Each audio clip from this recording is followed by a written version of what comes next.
So, hello friends. Welcome Neville, Neville Batliwala, my uh, school friend, my batchmate from St. Vincent's. Welcome Hi on Ravi, Dilse. thank you So very nice much of, for having me on the show. nice of you to take out time and come on Dilse. You watched a few episodes and we've you were a great revelation because when we met at a reunion a couple of years back, that's when I really saw Neville. And when I heard your struggle and your journey in life and how you kind of turned things around, um, it always gave me this hope that there are that for so many children out there, for so many people who may be still struggling with this, there is a live example of someone who's actually worked on himself. There are certain things, there's an internal dialogue that happens that you tell yourself how to speak. It may have been with the help of a guide, a teacher. And I would really love for people to sort of take inspiration from you and your journey. Yeah.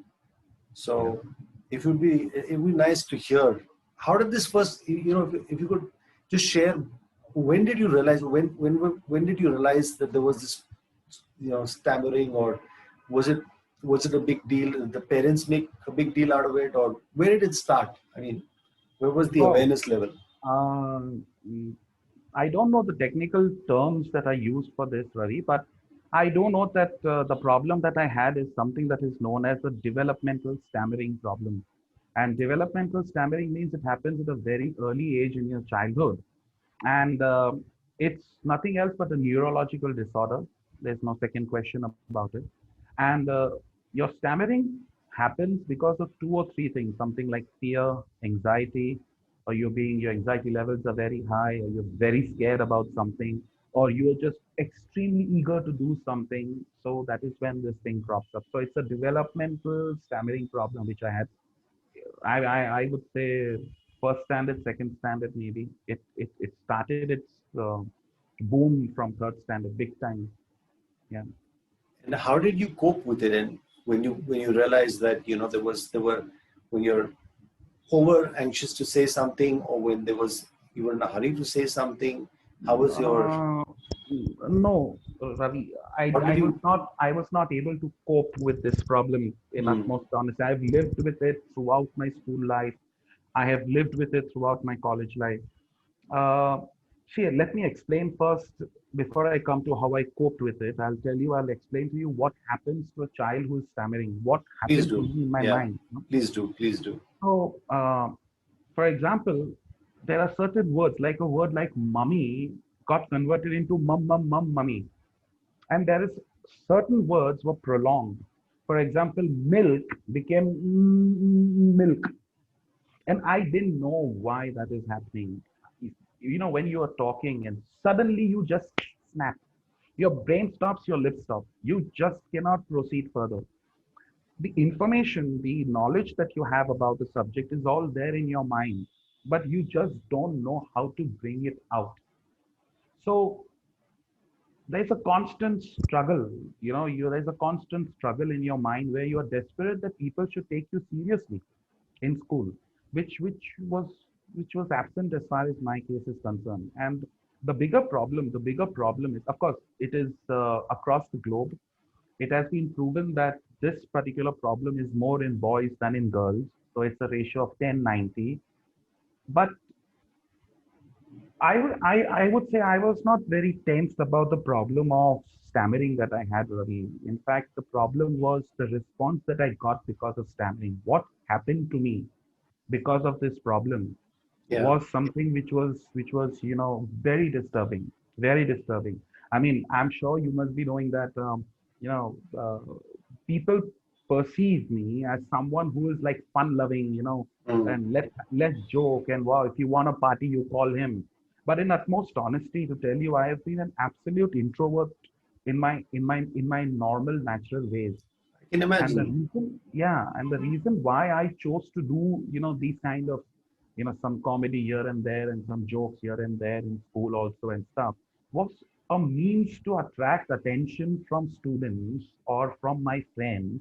that somewhere or the other I can be better than them. Because if I talk to them normally, I would see people smile, people mock, you see, and I would go into my shell.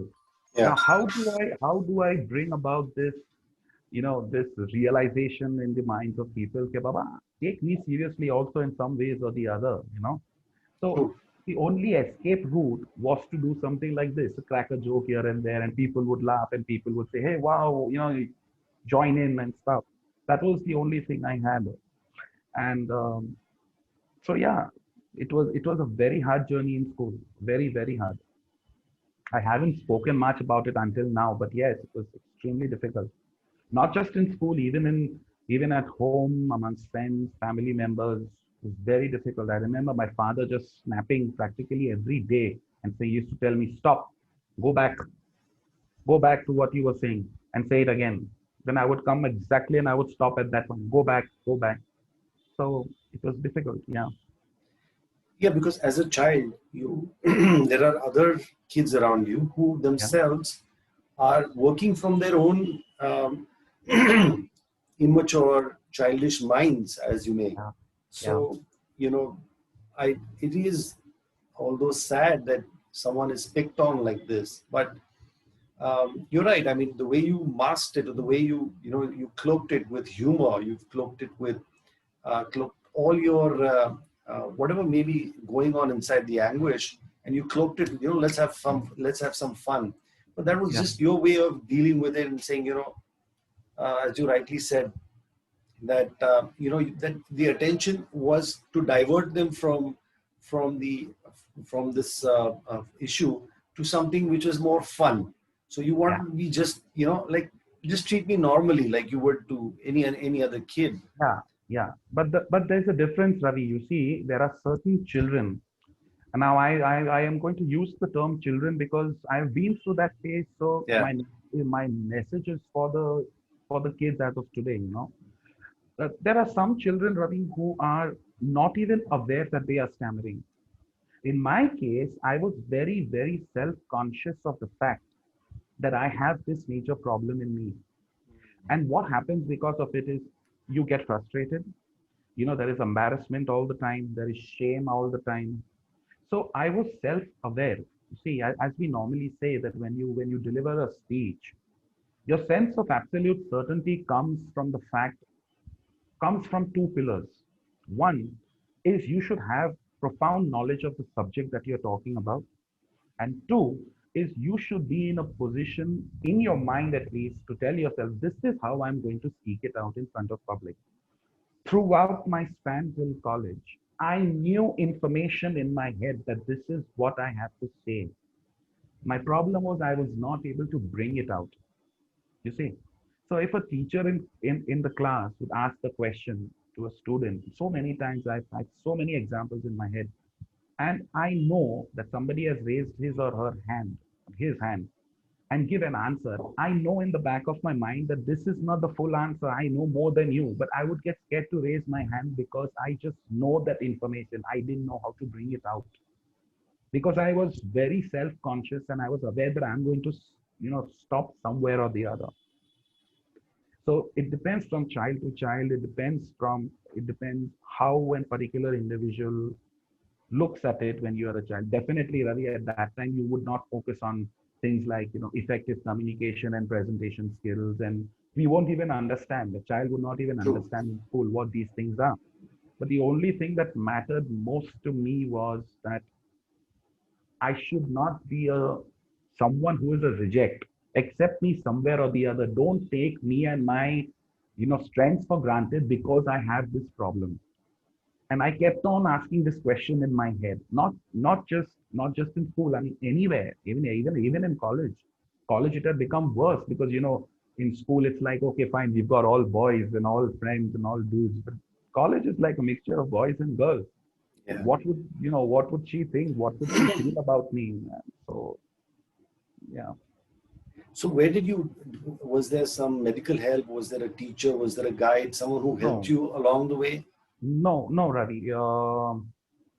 See, I remember when we had this reunion, and I had mentioned two or three people. I remember distinctly. I had mentioned Norma Prius.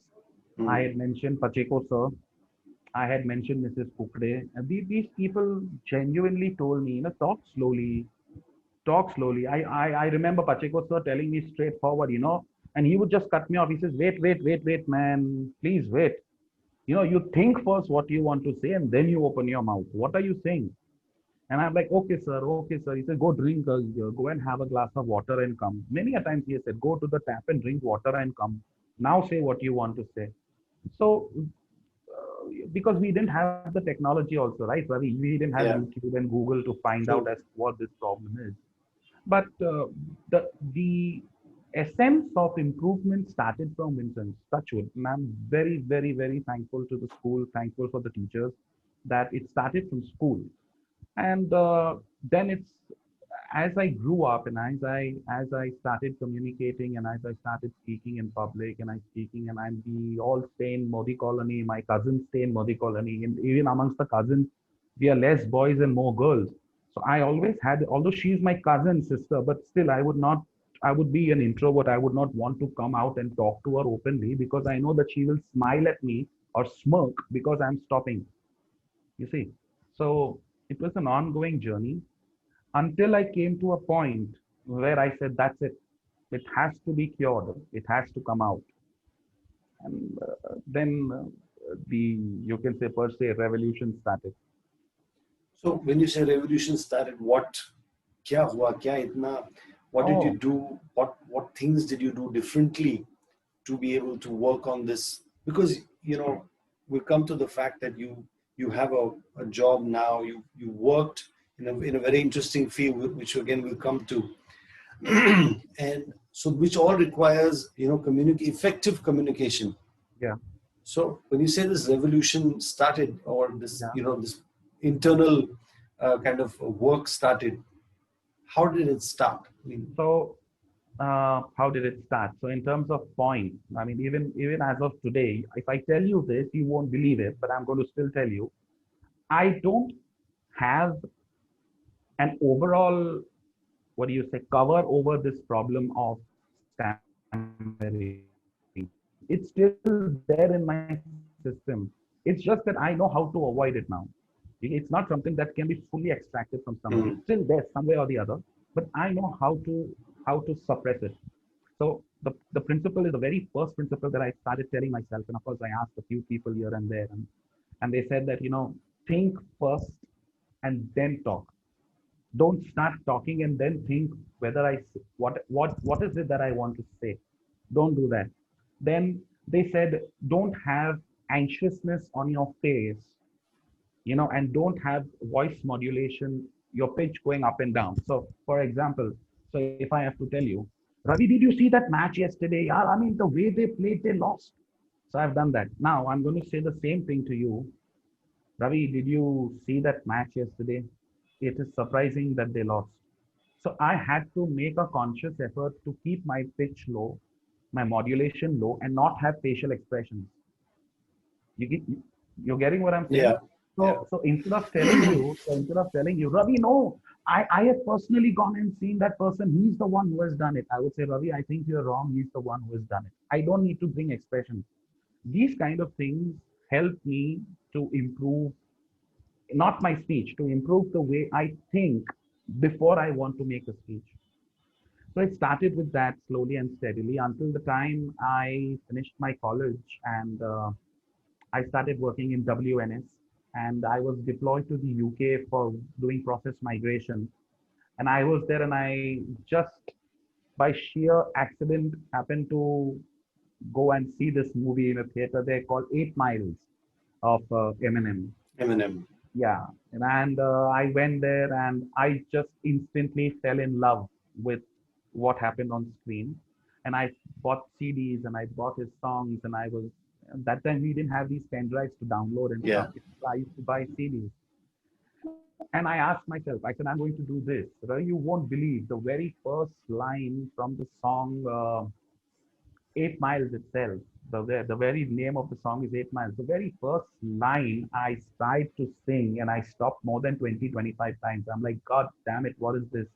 Because it has the combination of you've got to be very fast, sometimes very, very slow. You've got to understand the beat. You've got to understand the words because the words rhyme. Yeah. Okay. Now, a problem in a child who, like me, who has a stammering problem, is biggest when there is a rhyme. For example, let me give you an example. If I say Ravi will drive his car and pick up Naresh, Ravi and Naresh will drive and pick up Vikram. Okay, so I've got a Ravi with an R, I've got a Naresh with an N, and I've got a Vikram with a V. Mm. Okay, now if I have to say the same thing, Ravi will drive his car and pick up Rajesh, and Ravi and Rajesh will go together and pick up Rohan. So I've got all three RRRs. Yeah. Now a Ravi to a Rajesh and a Rajesh to a Rohan is too much of R's for a person who stammers. So what do? You mix up or you stop at those words. So that is the problem. So slowly and steadily, I try to understand and I wrote my songs. I wrote the songs down. I used to see the songs, I used to see the lyrics, and I used to write them down. And there's a fast verse in the song, and I would just break it down into bits and pieces. Okay, so he's trying to say from year to year, comma, from year to year, comma, and try to say. Then when I know that okay, now I'm able to say it, then you slowly and steadily increase the speed at which you're saying. Then you slowly and steadily try to bring in some kind of modulation. So you can't rap like, "Hey Ravi, how are you? What's up? How are you?" You can't do that. Sometimes you've got to, increase your pitch, increase your voice modulation. So I started doing that slowly and steadily to a point that I realized one day in the evening, it was evening time, and I realized that I am actually, I have actually by hearted the song, all songs from the movie 8 Miles. Okay. I had memorized them perfectly. All that now I had to do is give myself a chance to bring it out. And I tried and I tried and I got stuck and I kept on doing it and I kept on doing it. And if you remember at that time, if I recollect correctly, Ravi, we had this in Dole Patil Road, we had this Gera Plaza where we had 10 Downing Street, Yeah. Club 10 Downing Street. Yeah. So we had this DJ there called KK. And this guy used to host these hip hop nights and stuff. I just went with friends without any idea as to why I'm going there and stuff.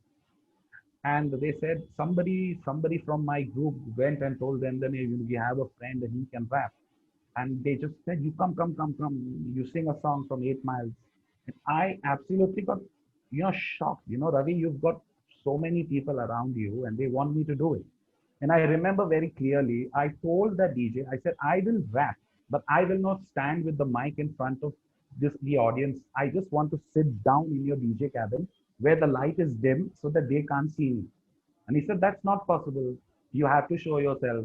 Now, why I did that, Ravi, is I still had that pride in me that if I get stuck up somewhere, if I stammer, the crowd will look at me and laugh. You see, it will take me back to my youth, which I have struggled and I'm trying to crawl out. I didn't want that to happen. But I went, I sat down, I rapped the whole song. They had a nice time. People really enjoyed. And I was also shocked. I said, "Yeah, okay, fine, I can do it." And then the journey began slowly and steadily. I mean, these Hindi raps and stuff is something which is just evolved now. So then slowly and steadily we did it. There's this song from this rapper, Ice Ice Baby, Mm. very old track. So, like, if he would say, "All right, stop, collaborate, and listen," Ice is back with a brand new invention. So, Ice is back with a brand new invention. Ice is back with a brand new invention. I would actually break that word down and say it slowly in this fashion, the way I'm doing it in front of you. "All right, stop, collaborate, and listen. Ice is back with a brand new invention." Okay, got it. Now I've got to say that. So, all right, stop, collaborate, and listen. Ice is back with a brand new invention. Okay, no, in then it's slow. Again, do it. No, no, it's fast. Again, my tongue is, getting stuck. So, hours and hours and hours and hours of self-conscious practice that I kept on doing. That was the As first. you're saying this, I just realized that for many of us, we would never even have thought of improving our speech, being aware of our diction, of the linguistics that we speak. Yeah, So yeah, in many ways, this disability, we can say, quote unquote, has made you more aware and has helped you evolve and work on, you're far more articulate today than most people our age. Oh yeah, yeah, yeah, You know, yeah, you are more aware of all these nuances, if you may, about of speech, yeah. and that's fantastic. Yeah, And but which see, is that I mean, a there's a direct difference. I'm direct not. outcome of your, Yeah, the issues that you faced. it's Of not course, the that. scars of childhood, I can't, Yeah, yeah, it is there, but I think all of that you're doing now is some way, a part of you will gets healed over a period of time. I think the yeah, maturity, and yeah, and somewhere you got to realize that an 8-year-old version of yourself or a 10-year-old version of yourself did what it did best, and similarly the 10-year-old versions of all the children around you at that time, yeah. they that was what they did. Yeah, yeah, because I used to tell myself that, I mean, I actually cried behind, and the only person in I'm school sure. who knows about my crying is only one person, because he was the most closest, and that's Zubin Irani, Okay. okay, from our batchmate. Yeah. Now, this guy knew we can say we almost grew up with each other. And I would stand back and he'll say, "What is it? Why are you crying?" And I'm like, "Dude, I can't talk the way these children are talking. Why is it that if I am present somewhere, they would look at me and give a smile? Why are they smiling at me? What is wrong?" You see. Now, I'm not saying, as you just mentioned about articulation and stuff, I'm not saying that, my grammar has improved big time and I know big jargons and I know big words and I'm like, nothing like that. But whatever is the acquired knowledge of English that we've got from school, I can now at least put it in words without any kind of a break. In fact, I can, use variations to say the same thing. Yeah, so that's how it is. Which is awesome, because your first job, as you mentioned, was Yeah. a call center. Oh, Where yeah, speech again yeah, is primary. That's your uh, yeah. I tools of the joined, trade, so to say. yeah, Your I voice, joined your WNS, yeah. and the very first job till the last job that I did before Forbes Marshall was all voice processes. So there was no looking back. That was what was there, and you know where WNS is? That's near Yeah, the airport. and that at that time there was a boom. Boom. That was They were Yeah, the highest paying, and mm, you know that yeah, everybody kind of got attracted to that field because there was a lot of yeah, work, and yeah. it was the place to work. I mean, I lost a lot So of my employees who wanted to migrate to that place, and it was more fun to be in that environment. yeah, It was full of youth. There was the HR had activities which were fun, and they had to do all sorts of things to keep you guys to the yeah. best, to get the best out. And Yeah, but but it was at the same time, Ravi, it was also a challenge, because I'll tell you why. Because in school, and I remember this and I can correlate this to what happened in school. yeah. If there was a definition that I had to remember, like Mm, the gravitational force acting upon the mass of a body is weight. I remember this very, very clearly of what was taught in school, right? So it says define weight. So I'll say gravitational force acting upon the mass of a body is weight. Now, if the moment the teacher would say, explain in your own words, I'll go back, because gone. I'm gone, right? Now, if I had to, when you're in a call center, you've got to explain the customer about that particular product, about that particular validity and stuff like that, about that particular insurance company, would be really difficult. Although I am all trained, you see, the difference is I am trained. It's all here. It's not here. Yeah. It's not here.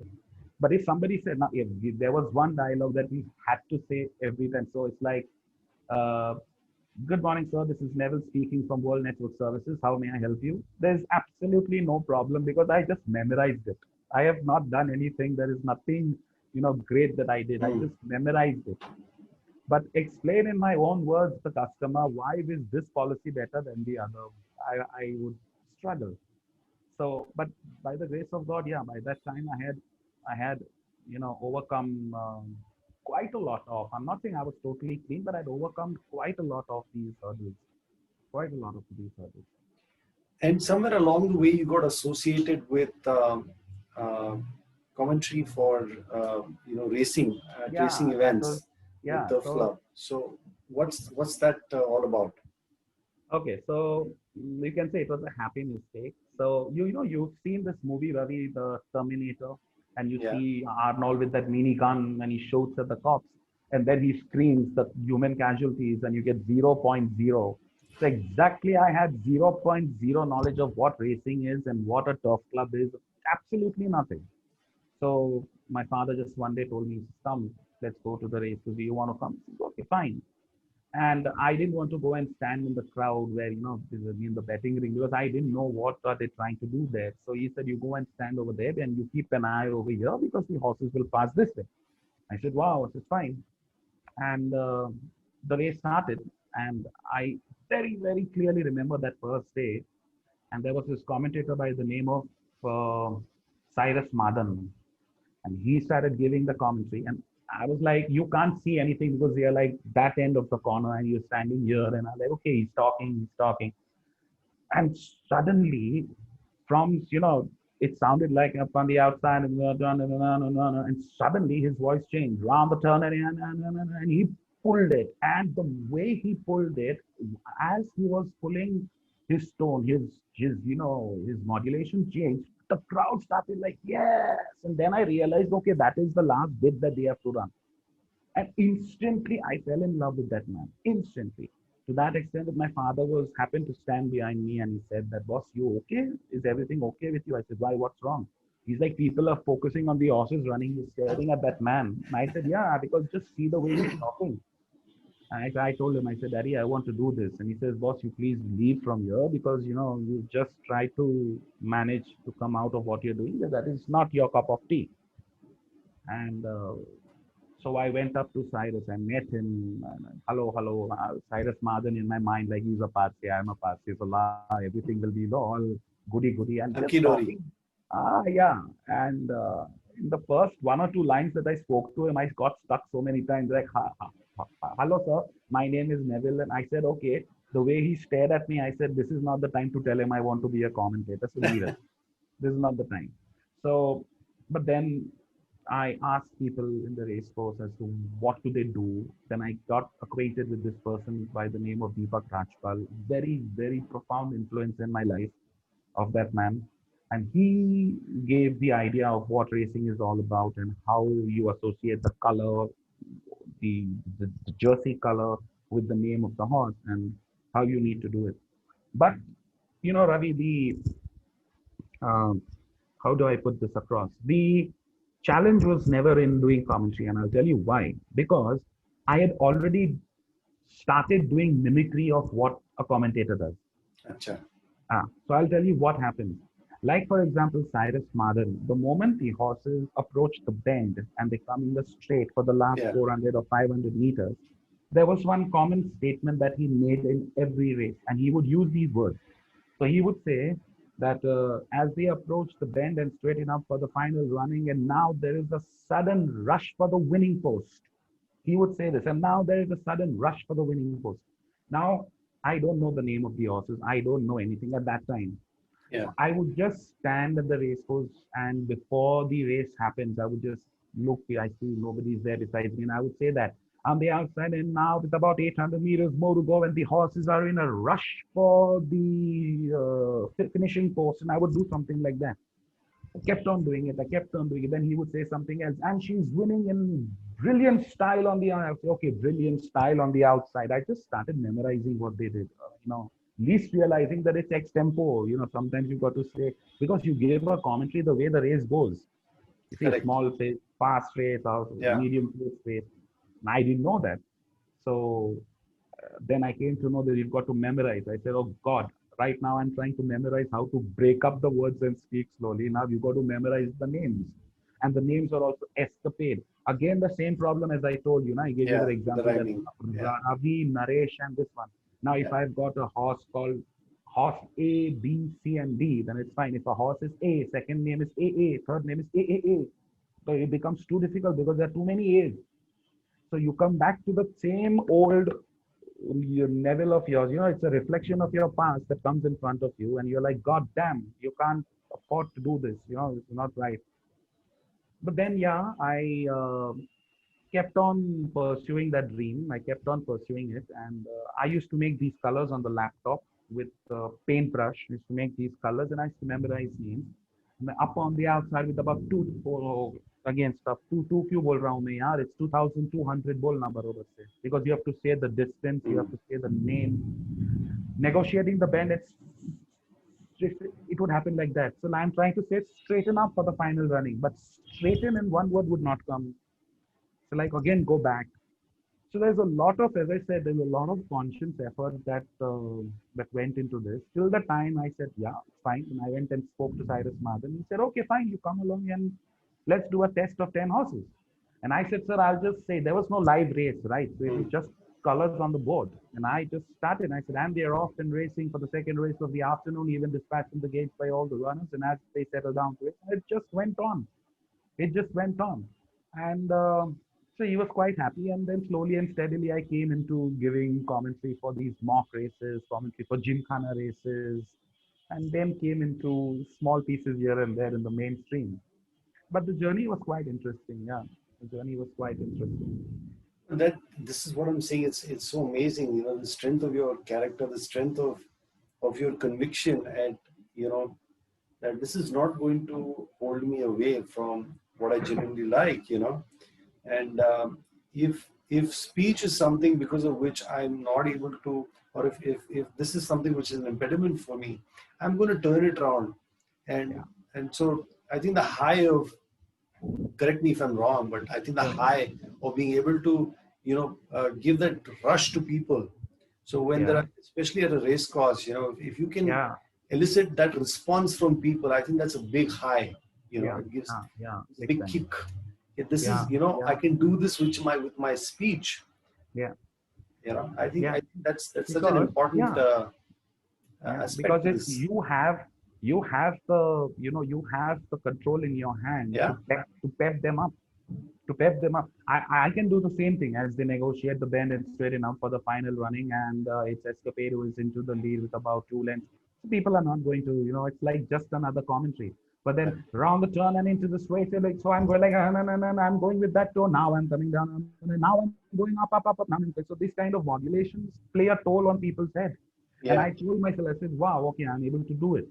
And as I'm doing it, and as I'm able to, the more I get, as you use the word high, the more yeah, it becomes better and better and better. yeah, yeah, yeah. Yeah. So So that it's like, pursuit of excellence comes in. yeah, you can say so. You can say, So um, now that you have this job, you're a commentator with the race course. Unfortunately, I think you missed this. Did you miss this past season? yeah, Ravi, we all have. In fact, it has just come in the newspapers that they are planning to have the Bombay races happen in Pune, because Bombay, the entire race course is converted into a hospital, the very Okay, turf itself. So they are not going to use that. So the Bombay races will happen here in Pune, and well, hopefully we'll see what happens at that time, because we've got 2-year-old crop back here who are ready to be raced, because they have to get some races now before they go into the next year, because the moment it's 1st of January they become 3-year-old. right, So right. they need to race here, and we are keeping our fingers crossed, but it's a bit difficult because we are not getting permission. Permission is given to Bangalore Turf Club, Hyderabad Turf Club, and Kolkata, but Bombay and Pune we still not got that. So we're keeping our fingers crossed. Yeah, Yeah, all the best for that. So yeah. before we end, Neville, I just want to ask you, if what would you like to convey, and you know, to parents who've got children with Uh, speech impediments, or to children, to anybody who doesn't have confidence. Basically, it's not only your speech; it could be just basically confidence, right? So you've yeah, even worked on your confidence. So yeah. something that, the stage fright, or anything that can boost up confidence. Anyone suffering from it, but they But need this so platform for their jobs, for their livelihoods, for their passion, whatever. okay. So my recommendation to the parents, my recommendation to my friends, to everyone else would be that I have not been that very Ravi privileged as a child to get that kind of hand holding or to get that kind of theory. per se, that you do this course and you will overcome this problem, and you do this, give this exam and you'll overcome this problem, and speech therapy and stuff. I didn't have that. But my recommendation to parents would be that if you see any kind of signs like this, whether your child is self-conscious about this problem or the child is not self-conscious about this problem, please do not first and foremost mock that child. Mm. Secondly, give that child that environment at home, environment in front of people, by actually tapping and saying, it's okay, you stop here, you go back and you start again. That's absolutely fine, no problem. You see, encourage the child to speak in public and actually tell the public in advance that I'm going to do this. Even if he stammers, don't laugh. Don't laugh. Let him stammer. Don't laugh, but don't laugh. Because Ravi, believe it or not, if I stammer, right, if I tell you, Ravi, thank you for your program, and if you smile at me, I'll just go back into a very negative mind frame as a Yeah, child. yeah, But if yeah. you don't laugh and you say, and if you keep on doing, yeah, Neville, it's okay. Yeah, yeah, tell me, it's okay. So I'll feel much more confident that you are accepting this problem of mine as a friend. The child needs to understand that he or she is accepted, in front of the audience, wherever, at home, at school, and stuff. And lastly, is to constantly, constantly, if the child is not doing so, you as a parent should constantly be behind that particular individual and ensure that this comes out from their genetic, from their genes. Because Ravi, again, I'm saying it is not the problem of stammering that took me into a negative zone. It is the reaction that people gave because of your stammering is what plays a toll on a child. And it played a very, very big toll as far as I'm concerned. See? So I would definitely not want any other child to go through Go this through and that. go through that. Have a strong belief, have a strong passion about what you do. Yes, I had a very, very strong passion. You know why? Because Ravi, as and when you constantly tries to talk better in front of people and you are not able to do so, the not able to do so gives more rush of adrenaline in your body, and you are like, yes, I now have to break this and talk clearly in front of people. You see, so constantly tell that child, boss, we've got to take it out from your system, because these kind of things then get converted into many other things.